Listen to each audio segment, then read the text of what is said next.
diagnostic effectué dans le cadre de cette journée économique, il ressort que les filières de la pêche et du tourisme au Gabon se trouvent confrontées à des difficultés majeures qui entravent leur développement optimal. Pour exploiter pleinement leur potentiel et en faire des moteurs de croissance durable et inclusive, les actions suivantes doivent être menées. Au titre des recommandations d'ordre global, nous avons les infrastructures.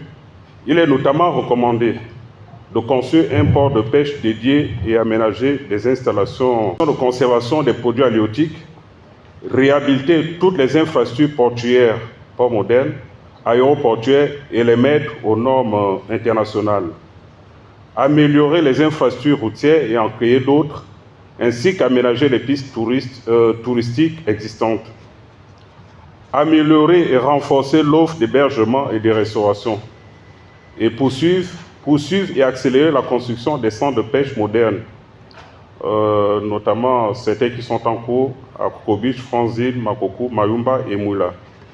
Concernant le cadre réglementaire, il s'agit, à la suite de la réorganisation de la direction générale des pêches et de l'aquaculture, lors du Conseil des ministres du 19 décembre 2024, des arrêtés d'application doivent être pris. De même, il faut renforcer les moyens matériels, financiers et humains de cette administration. Réviser les accords de partenariat internationaux. Finaliser le code du tourisme pour un meilleur encadrement du secteur. Adapter la réglementation locale en matière d'entrepreneuriat pour faciliter les initiatives touristiques tout en protégeant l'environnement et le patrimoine culturel. Enfin, créer un environnement attractif pour les investisseurs nationaux et internationaux. D'autre part, il y a des recommandations d'ordre spécifique qui concernent les deux secteurs qui ont été examinés tout à l'heure. Pour ce qui est du tourisme, il s'agit, entre autres recommandations, d'améliorer les curricula de formation afin de former les acteurs locaux du tourisme en matière de gestion d'entreprise, de services clients et de pratiques durables pour assurer un service de qualité internationale. 2. Encourager la participation des communautés locales en mettant en œuvre des initiatives de micro-projets afin que les bénéfices de l'industrie du tourisme soient profitables à tous. Augmenter les dotations budgétaires pour permettre une meilleure collecte des données. Revoir le foncier pour les investisseurs qui souhaitent se lancer dans le secteur touristique. Redynamiser le compte satellite dont la dernière publication date de 2009-2010. Actualiser l'échantillon de la direction générale de l'économie et de la politique fiscale pour prise en compte de la nomenclature CITAT utilisée actuellement par le ministère du Tourisme. Renforcer la coopération entre l'Office du tourisme, l'ANPI, les parcs nationaux et d'autres acteurs, ainsi que le renforcement il faudrait également renforcer les cultures du Gabon pour le tourisme grâce à des partenariats respectueux de la préservation des objets d'art et des traditions locales. Faciliter le financement à travers la Banque du commerce et dans l'entrepreneuriat du Gabon. Alléger la procédure administrative en vue de l'obtention des visas.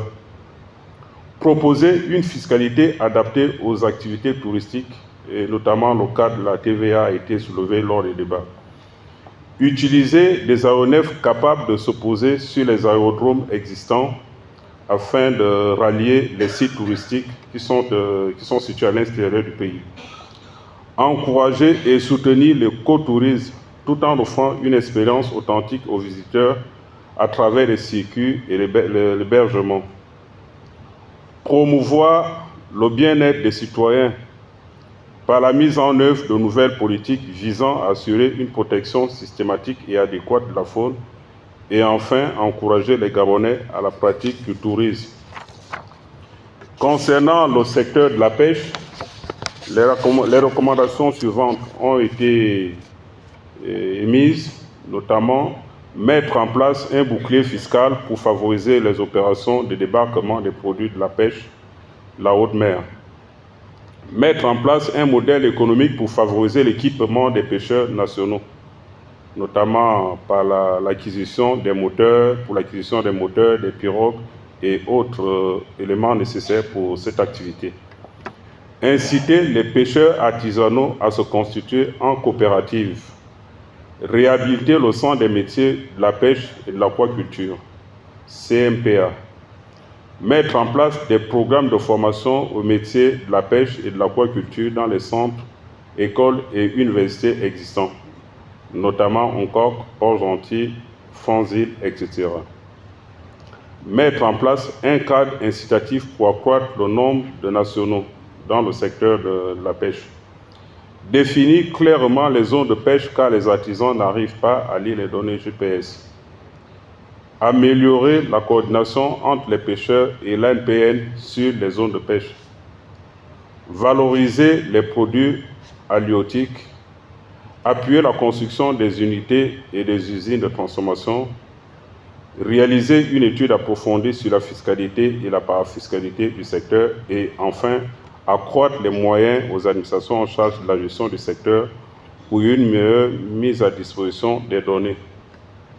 Voilà brièvement présenter les recommandations qui ont été retenues à l'issue du diagnostic et des discussions qui ont eu lieu au cours de cette matinée. Je vous remercie.